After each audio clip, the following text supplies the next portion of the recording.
since I can remember, since I was a child, I've always had this passion for animals.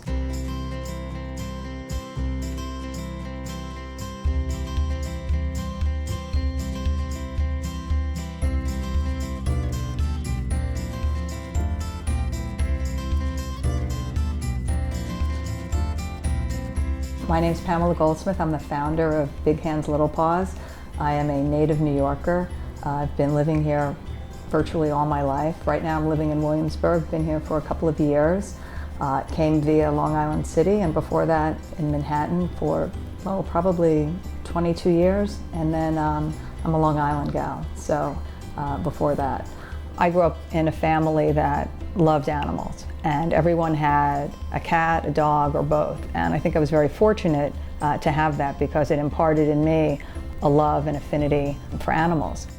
The first animal that I remember as actually being my closest companion was a Siamese cat that showed up on our doorstep. My family had this thing for naming all cats, and this was all members of my family after their astrology signs. So Virgo, I'm a Virgo, so Virgo became mine. Big Hands Little Paws started officially in June 2011, but it goes back a couple of years before then. I used to commute to work from Long Island City. I worked downtown at the time, and I would commute by the water taxi. And the water taxi left from this area called Water Taxi Beach. So I would take the taxi to and from work, and one evening as I was getting off the ferry, I noticed a cat peering around a yellow trailer. The yellow trailer was the area where you would buy your tickets. So the next day when I came off the ferry, I had a can of food with me, and I left that can of food. I didn't see the cat at that time. I just left the can. And eventually I saw more than one cat. I saw a second cat, and then I saw a third cat. And because they were located adjacent to Water Taxi Beach, I started calling them the Water Taxi Cats. As I walked home from the ferry, I passed the Long Island Railroad train terminal. One time as I was walking home, I noticed a few cats there in the train yard. They seemed content. They were sitting there, and there was some food out for them, and that's kind of how I discovered cats there. And as I would walk back and forth to the water taxi, I would see more and more cats. What started out as maybe about 10 cats eventually grew to approximately 22, 23 cats. When do you typically see the cats? Usually around 6:30, 7 o'clock in the morning. That's when we see them, you know, and after that in the afternoon, maybe 3 o'clock when we're leaving.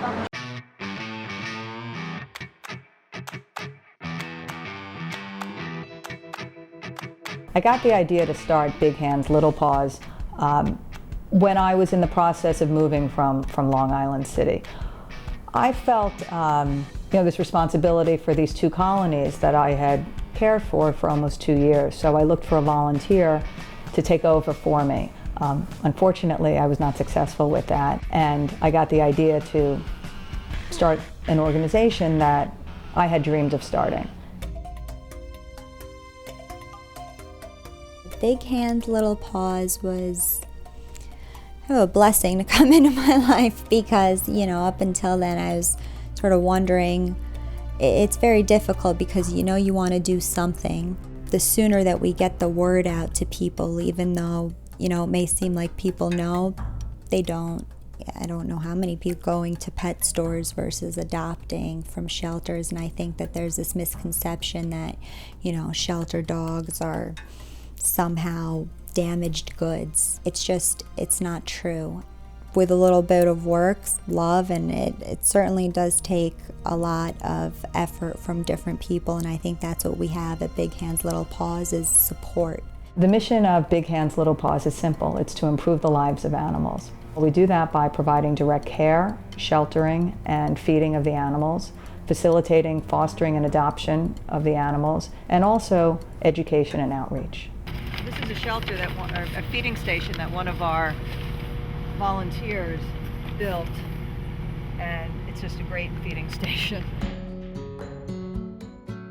For me, talking to people about animals and talking to people about things that I'd like to do with animals, you get a common interest and someone else that wants to be excited about what you're doing, then you'll find simple ways that you can help. Well, they're so many ways that people can get involved, right? I mean, to start, of course, we can think about the fastest possible way. Sometimes people don't have time, they don't know how they can get involved, so they donate, and that's step one, to get involved.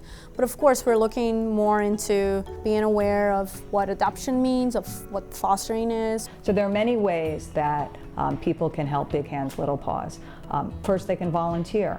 They can volunteer to be caretakers of various cat colonies. They can volunteer to work at events that we have. They can volunteer to do mailings, to do the newsletter, to do postings on our various social media outlets.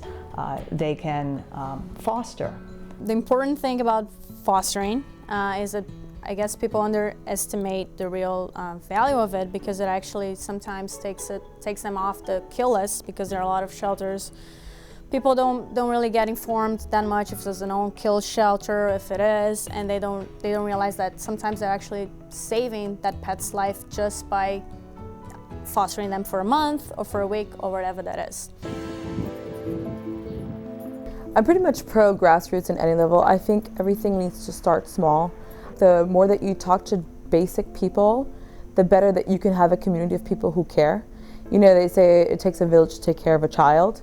It takes a village to take care of the animals that we actually bring into this world. Animals can't speak for themselves, so we need to be the voice for them. That's why I feel like helping animals is extra important. Like when Hurricane Sandy happened and all the animals weren't being really helped, we went to the shelter where everyone's dogs were, and we walked them and we helped take care of them. Of course, adopting, that would be the ultimate goal, and actually a lot of people fall in love. That's what happened to me, actually. By fostering, I ended up falling in love with one of the cats that I rescued, and that was a done deal. So People end up fostering, and then they want to adopt that particular pet. So that's always an option. That's called a failed foster, and I have 2 cats to show for that.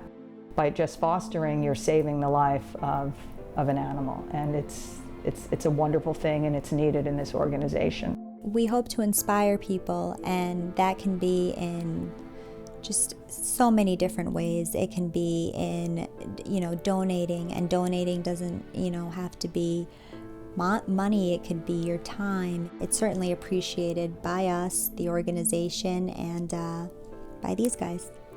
For more information, go to BigHandsLittlePaws.org.